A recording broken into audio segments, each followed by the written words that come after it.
woman who birthed and gave life herself mistreat a child of her partners.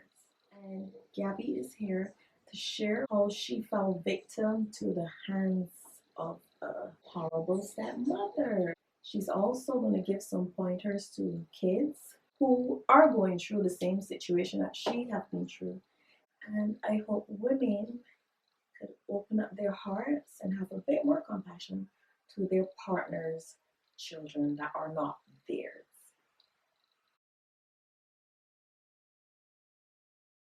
So when I first met her, I thought she was really nice. You know how people pretend at first. I was in primary school. It was only after they got married that I began to see her true colors. He had moved in with her, so I would go up there on weekends. And I remember it was a Sunday, and I was there. And she had sons older than me. And after lunch, she sent them to bed. I thought that was weird because, they were in secondary school. And mothers were sending the big children to bed. You were your father's only child? Yeah, only child. Okay. I was a daddy's girl. And I don't know if that's why if she was insecure about that, how close our relationship was. But I remember that, so then she sent them to bed. But then every weekend, really, she kept doing it. And my father would ask her why. And she wouldn't say anything. All this, it was in primary school, but I had sense. So I realized, okay, she just didn't want her children to play with me. Wow. Right?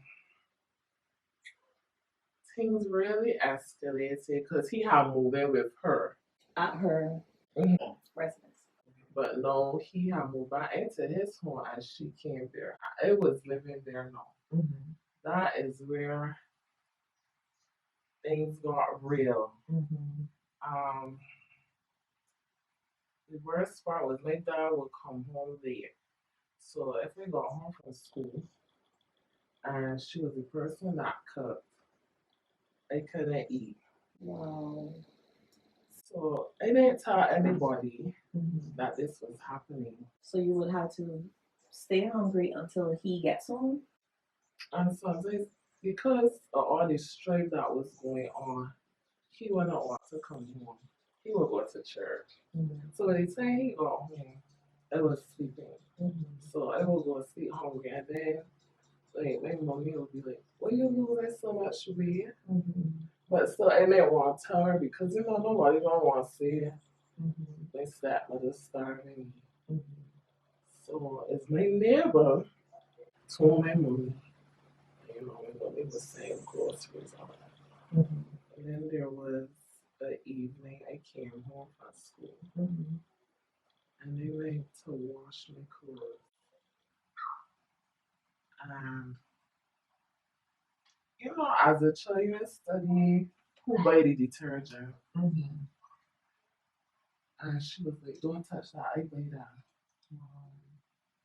But I still went to use it. And then she grabbed me and she grabbed my uniform. She tore my uniform because she grabbed me somewhere. Obviously, I am taking it. So it turned into a physical fight. I just want to keep hitting her and they won't stop. So then her sons had to come in. I know she won't call the police for me. And then when my father came home, it was like he was upset with me. So then it escalated to where she would hide her things in her room, food and everything in the room. Was there any more abuse? There was a Christmas.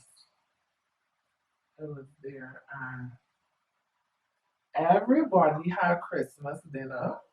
Everyone ate the same thing. I remember in the night, I started to feel sick. I started to get cold sweats. I told, I call her sons my brothers, because we are that close. Even though she was a monster, us, the children, we still developed a relationship, right? And I told him, I don't feel good. And when I lay down, I remember I lay down. And it just started to vomit. I vomit. Only you, no one Only else. me, no one else in the house. And it was late in nighttime.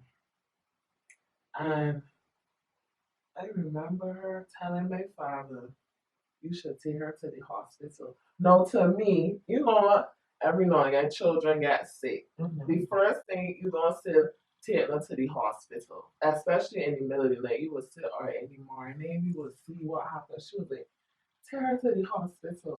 And in my mind, I was like, why is she sound so calm? Because it was like, I could have heard the panic in her voice. I thought I was going to die. That's the truth. I felt that bad. When I got to the hospital, they gave me this little Pantone vomit. And then I realized, oh no, she just bringing out blood. Whoa. So then they had to get a bed for me. They put me on drips, everything. Um, and then the doctor told me that this is food poisoning. My thing is, if it's a case where the food was bad, everybody should be sick. Everybody should be sick, not just me. And the things that messed me up so bad, like for months after my ribs were hurting, like I can't laugh. Anything that caused me to jerk my ribs, it would hurt. Even her son asked her, he poisoned Gabby. And what she said? Nothing. She actually tried to kill you. I believe so. I really believe that. Did your dad stuck up for you? It was once, because she would call me names too. So she would call me like Blackie and like, call me ugly and things like that. And on that day he came home, when he heard that he was so angry. He beat her with a broomstick. But that was the only time he did that. So during all of that abuse, torment, how were you performing at school? At that point in time, obviously studying the situation. I would get home as late as possible from school because you don't want to go home and deal with that. I used to scrun at school. So once I scrun at school, I know I got money to buy something to eat. I don't have to work with her. But I was grades were so not failing, but not to my full potential, right? And then with the whole situation, even though she was treating me like I felt like something was wrong with me. So she would have good days where she wouldn't trouble me. She would beg me to do her hair. I never do it because in my mind I was like, let me try to get to her good looks. And then maybe she wouldn't treat me, like that. The amount of effort it puts in just to try to fit in.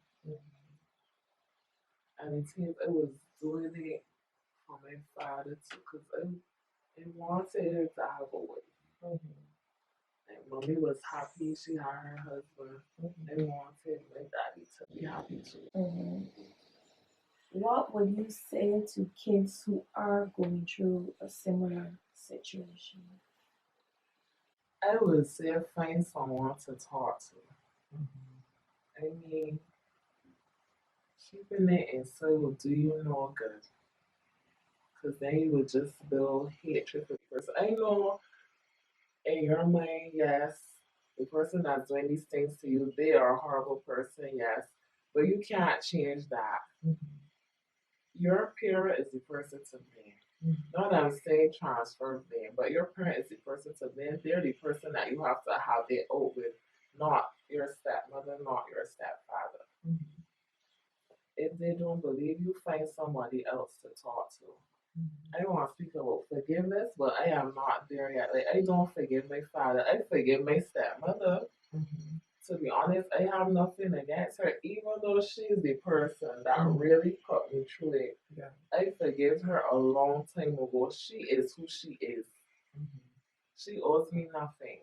My father, no, is the person that I really need to sit down and have the conversation with. Don't go into the conversation having expectations. Just go in and state your truth, get everything off your chest. Don't live with that on your chest. Like if people ask me for my father, it's like I break down because it's like the anger is so much to deal with. Like how you go from being a daddy's girl to you don't want to hear your father out. What have you learned from this situation as being a mother yourself? Well, for me, no. Being true that I know being a mother can really send you off the rockers because obviously I can't control who her father dates, but in my mind, I want to be able to have a relationship with that person. So for me, when her father is there, I would like to meet his girlfriend and have her contact number on WhatsApp because in my mind, if I build a relationship with her, she would treat my daughter well. Exactly. Mm-hmm. But that may not be the case still, but in my mind, that's why it is so. And then to being mindful of having my child spend time down there because, as I said, I was going through that and I didn't tell my mother. So, how will I know if she decides not to tell me? That's the big question for me now. So, I will look out for these signs of me, like when I started to lose weight and behavior changes, but things like that, I will look out for with my daughter. Did you ever think about killing your stepmother? um, the day we got into the fight, I wouldn't start hitting her. And the thing is, I was hitting her with you remember those dolls you were having? With chalk. Yeah, that's what I was hitting her with, and it would not stop. Like, and my mother was like, "This is it. This is it." And that was, other than that, no, to be honest. It was more just hoping she would change and we could live good. I just wanted her to accept me. For anyone who notice something is not right within that household, they should Speak up. Like my next door neighbor, she called my mommy and let her know, this symmetry thing, yeah, be bad. You know, so grateful for my neighbor. We know we told the neighbor malicious, but the neighbor can save you too. It's true. So, and too, if the neighbor had, she would give me. So I won't have to deal with my stepmother. Even people in the church intervened and said, you know what, this is your daughter. You can't have this symmetry to your daughter like this. I still, He allowed it. and to take my father will ask me, why you don't call me? And only by the grace of God, I don't curse him. I can ask such a question when the situation. I mean, like, does he start off with "I'm sorry"? Never ever has he said sorry. Never. And I said I was a daddy's girl at first, but no, it's like I could do it with daddy. When stepdad is my daddy. Even though she was the wicked one, I still don't blame her. I blame him. At least you're good. Have a great occupation, beautiful daughter, and you still have a good support system. Relationships comes with the kids, all the baggage. Do not stay in a relationship with someone who disrespects, mistreats your child. It's just not right. Hope you learn something. Till next time.